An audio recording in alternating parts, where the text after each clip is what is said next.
Hi, I'm Greg Scott, author of Bullseye Breach, a business book disguised as a thriller about how Russian criminals steal 40 million customer credit card numbers from a fictional retailer named Bullseye Stores, right under the noses of people who should have been more alert. I wrote Bullseye Breach to give the general public a picture for how cyber attacks really unfold and a taste of their consequences. It's a time-honored tradition to use fiction to present truth better than the news. And now, after Equifax and the credit reporting industry violated our trust again, now it's time to reform the whole system. In part 1, I described the great Equifax data breach of 2017 and how it compromised personal information about 143 million of us, and I also described Equifax's pathetic response. I talked about other data breaches in the credit reporting industry and how the credit reporting agencies, or CRAs, responded. This Keystone Cops picture sums it all up. The CRAs blew it. See part 1 for details. I put a link right there on the slide. And they'll keep blowing it until we change the industry. Wonderful. The whole industry's a mess. I was talking about it with a friend of mine the other day, and she said, "Greg, there really isn't anything we can do about any of this, is there?" Well, she's right. With the system as it is today, we're powerless. We don't even have anyone to complain to. It's time to reform the whole system. And I'm going to pitch a radical idea that nobody will like at first, but it'll grow on you. First, we have to identify the stakeholders and what everybody needs. We have consumers. We take out mortgages and we buy stuff. We need credit. And we have creditors. Creditors loan us money so we can buy stuff. Creditors want to be paid back, and they need a way to assess their risk before loaning money to consumers. That's where CRAs come in. Creditors report our payment history to CRAs so other creditors can assess the risk of doing business with us. CRAs perform a valuable function. We love to hate CRAs because we're not customers, we're raw material, and CRAs treat us that way.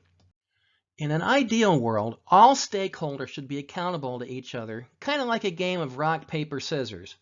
Right now, consumers are accountable to pay back the money we borrow, or we face the consequences. Creditors are accountable to offer fair and reasonable credit terms, or they face the consequences. What about CRAs? Well, CRAs aren't accountable to anyone. That's why CRA operations are so opaque. That's why the Equifax breach response was so pathetic. That's why the credit reporting industry has such a sorry track record. That's why we love to hate those guys. Nobody in the system holds their feet to the fire. That needs to change. CRAs also need accountability for everyone's good, even CRAs. And a technical problem. CRAs adopted Social Security numbers for authentication because every American has one, and that started a ticking time bomb because SSNs never change. That time bomb went off years ago when many SSNs became public. But the public found out about it only recently when Equifax exposed 143 million of us. Here's the problem with SSNs. When I provide an SSN, I don't prove I'm me. I only prove I know the SSN that belongs to Daniel Gregory Scott. Same for my driver's license number, date of birth, mother's maiden name, and anything else I might know that's public knowledge. The shorthand way to say this is, my SSN identifies me, but does not authenticate me.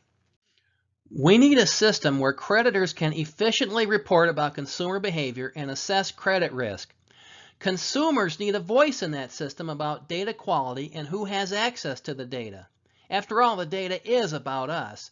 That's what's missing, and that's the key to fixing the whole system. And the key really is a key. It's a cryptographic key. Every piece of data a CRA holds about me, the consumer, should be encrypted with a private key I control. Anyone who wants to look at my data needs my key to decrypt it, which means they need my permission.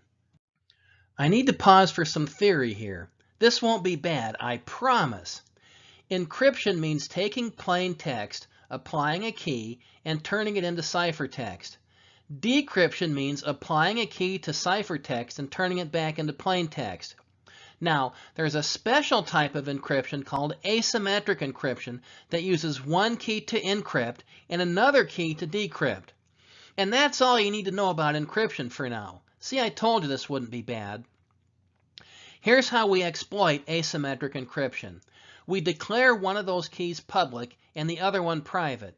We encrypt with the public key and decrypt with the private key. Don't let asymmetric encryption freak you out. We already use this every day when we buy goods and services online. This technology has been around for a long time. Now we need a little bit more. For good measure, we encrypt that private key with a passphrase. Not a password, but a passphrase. See my mini seminar about passphrases for why they're better than traditional passwords. I put a link on the slide. Here's how this would work. When a creditor wants to send in a report on me, they encrypt it with my public key. CRAs keep this public key as another field about me. Anyone can look it up. It's public. So the creditor sends in the report on me, encrypted with the public key, and the CRA stores it. Later on, maybe I want to finance a nicer car and I need to borrow more money. Naturally, the next creditor wants to find out if I'm a good credit risk. So the creditor runs a credit report. The encrypted report comes back and I have to decrypt it with my private key. Nobody but me has my private key, which means anyone who wants to decrypt my credit report needs me. Somebody pretending to be me will fail because they don't have my private key. What about credit scores? If all that data about me is encrypted, the CRAs won't know what's in it. How do they calculate my credit score? Simple. Make me part of the process. It is my credit score after all.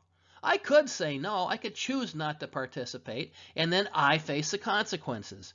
No credit score? Probably no credit. The system is better for everyone when I'm part of it instead of a victim of it. But when we give consumers more responsibility, that means consumers need to step up and accept it. With great power comes great responsibility. Somebody said that in a comic book. Or maybe it was a French philosopher. Wherever it came from, it's true. If I have power in the credit reporting industry, then I also have a responsibility. That private key that I control doesn't do anybody any good if I lose it. Today's cryptographic keys are 512 or even 1024 bits. A 1024-bit number has 304 digits. I have trouble keeping phone numbers in my head. I can't imagine trying to memorize a 304-digit number. To make this work, we need a tool for the average consumer to store this key and a means to retrieve it. The easiest choice, protect it and encrypt it with a passphrase. Memorize the passphrase, the key to the key and not the key itself. There's lots of ways to make that happen. What if I, the consumer, lose that passphrase or the private key it protects? Well, then my credit history is gone. But maybe I have a few bankruptcies, and maybe I don't pay my bills. Maybe I want my credit history gone. Well, that's not good. Who holds me accountable? There's a few ways to handle this. Maybe as part of borrowing money, creditors demand a copy of my private key as collateral until I pay off the loan. Or maybe banks offer a private key guardian service as an add-on when I open an account. Maybe banks demand that I have such a service in place before they extend me credit. Great. What if a bank or creditor gets hacked and somebody steals my private key? Aren't I in the same world of hurt as right now after the Equifax breach? Well, no, because we can always rekey and change passphrases. And in fact, as computers become more powerful, we probably will rekey. But we can never change social security numbers, which is what everything is based on today. That's the big problem with social security numbers in the first place. We can never change them. What if I set up a good me and a bad me? The bad me skipped town and left everyone else holding the bag, and the good me started from scratch with a new identity. What's to stop me from gaming the system that way? Well, CRAs could tie it all together with my social security number. Thanks to Equifax, SSNs are public anyway, and people already game the system as it is today. Does this sound like radical surgery? Yep, it sure is. I did say everyone will hate this idea when they first hear it, remember? CRAs will scream about how much work it will require to educate consumers and set all this up. but mostly they won't like the built-in accountability. If you're a CRA, which do you hate more? Do you hate structural accountability, or do you hate a chokehold of government regulations? Many consumers will scream about taking on the added responsibility to remember a passphrase. But as a consumer, shouldn't I have influence over data about me? Millions of us should have demanded this 30 years ago. And we're already screaming anyway because the credit reporting industry declared war on our privacy. And creditors will scream about how this makes offering credit more difficult than before. But if 20% of today's data is wrong, what does that say about your credit decisions? I'm no banker, but it seems to me that accurate data might be good for your default rate. Let's use this proposal as a starting point. Let's task an industry group with all stakeholders represented to come up with standards for how all this stuff should work, and let's put it through the gauntlet of peer scrutiny, similarly to how other open standards are designed. This group doesn't need legal power, just credibility.